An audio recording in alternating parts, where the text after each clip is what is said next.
Well, hello everybody, I'm Garrett and you're watching 11 Bang Bang.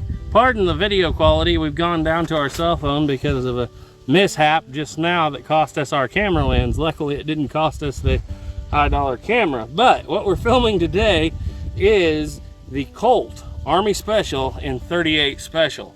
A little bit of history on these things. They were Colt's first real revolver into the 38 Special, which was made by Smith & Wesson to replace the 38 Long Colt, which they felt was underpowered.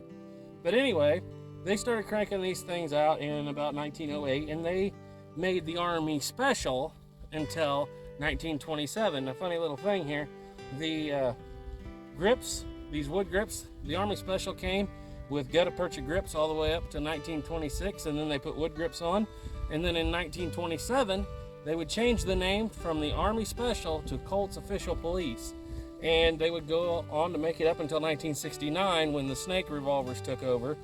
But they made 1 million of these revolvers in both names. Nothing changed in 1927 as far as I know, except literally just the name. But this is a Colt Army Special. This one has the wood grips and it is made in 1926, so it's what, 97 years old? Pretty cool revolver. Now, when I first bought this revolver some years ago, I got it because Ethan got the old Smith & Wesson M&P, not the Shield, mind you. That was a 19, I believe his is like a 1918 or 20, something like that. I'm not sure exactly, but military and police, which is basically the same gun, but in Smith & Wesson's frame size. And it is a 38 Special as well. So he had a 6-inch barrel, and I got a 6-inch barrel. We got them at the same time.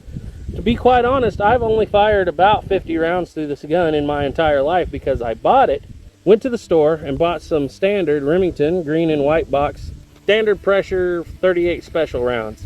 And for some reason I would shoot this gun and it shot 6 to 8 inches high. Obviously fixed sights. This sight has never been filed. And so I was like, what is going on here? So I literally shot about 50 rounds through it, then sold it to my brother Caleb, who has kept it all this time because he really just likes double action revolvers.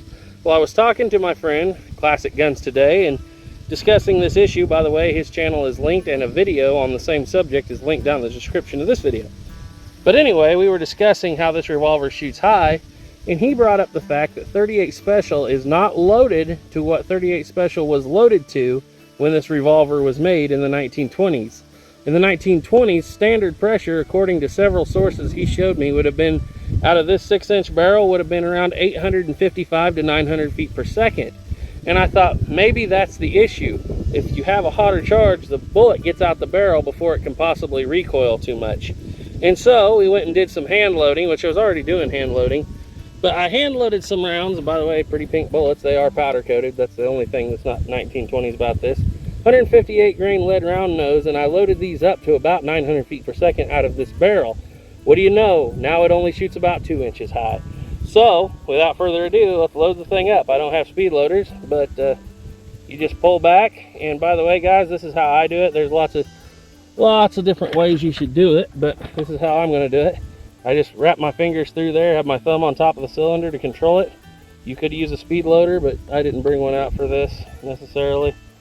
They existed ever since the 1870s, 80s, speed loaders did, but didn't seem to be in real common use in the 1920s. So there we go, 6 rounds, shut it, everything's locked up tight. Let's shoot some targets. All right, so when most people shoot revolvers today, you'll see them get a grip like this, put that thumb down, or variations of this. Thumbs crossed, 2 fingers on the gun like this, finger in the trigger guard, my finger's not in there, but, and that gives them a good grip. The gun was not designed to be shot like that to start with. A lot of people notice these old pre-snake Colts and guns from the early 20th century have very thin grips, and that's because they're designed to be shot one-handed. And they can be shot, according to the training of the time, single action, which most people completely frown on shooting a double action, single action today. That's how these things were designed. So I'm going to start out single action here. Take that ground target. And those rounds are fairly hot. Like I said, 900 feet per second. 38 Special was not playing around in the 1920s, 30s, 40s, and 50s. It was a real cartridge. They've dumbed it down a lot nowadays. I think Sammy Specs is 755, something like that for the most part. And we got a hit there.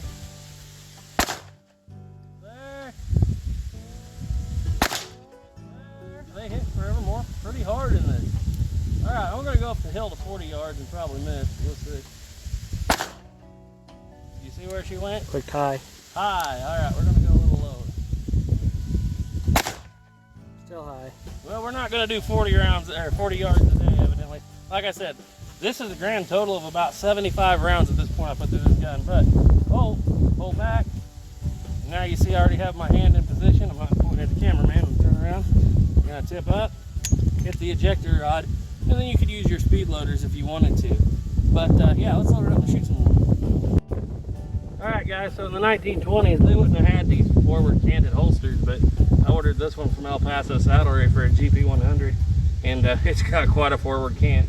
Might have my brother or maybe Duke Frazier take it apart and fix it at some point. We'll see. But anyway, let's see what we can do kind of quick here. That guy's dead. So yeah, even with a 6-inch barrel, you can really make her sing with one of these revolvers. On a man-sized target here at about 7 yards, that wasn't too bad. They're all in the upper part there. Those would have all been kill shots. And with this load, which is kind of low N plus P, it would do the job. I have about 5 rounds of these hot 38 specials left. One of them, the lead is a little bit wrinkly on. You don't usually load those this time. So I don't know what's going to happen. I'm going to get my excuses out of the way now. Haven't shot this gun a lot, but let's see if we can clear the rail with these 5 rounds that I got left.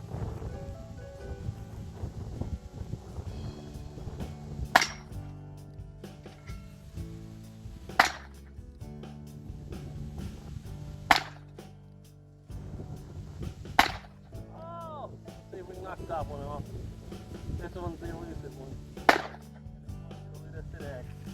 Alright, so that's all I have for ammo.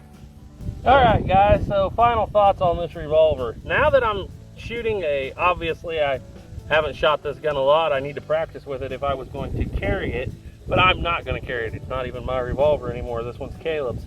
But I like it. I like it a lot. I need to practice even single action. But never really been into 38 Special as much as some people because I always wanted either a 44 or a 45. And, you know, I've had a few of them in my life. But the trigger's good. It's a little heavier than a modern double action trigger, I will say, but it's glass all the way through, all right? And like I said, I need to practice more double action shooting. I've spent the last 7 or 8 years shooting almost exclusively single actions. So I need to get back into practicing this. However, I have to say I do like this gun now that it's got the proper load that this gun would have chambered. By the way, guys, just a little something about these Army Specials and Official Police.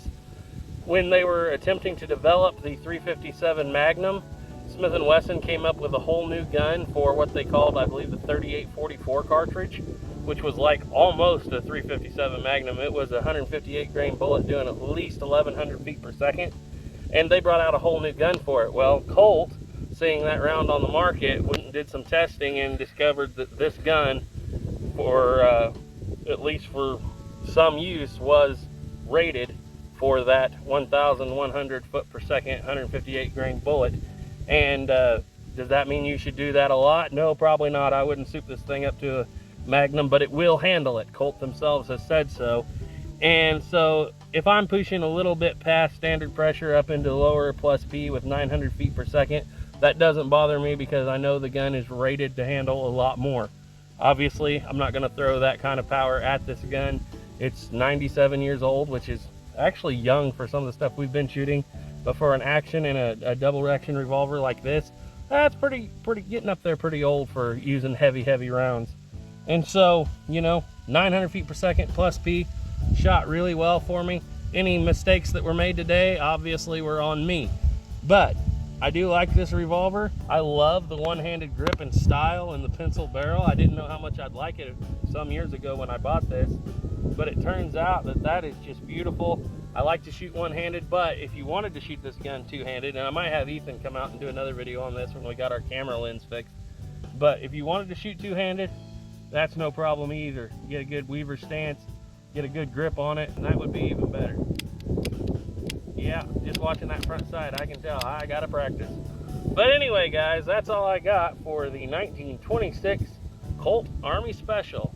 Thanks for watching, and as always, trust in God. Keep your powder dry.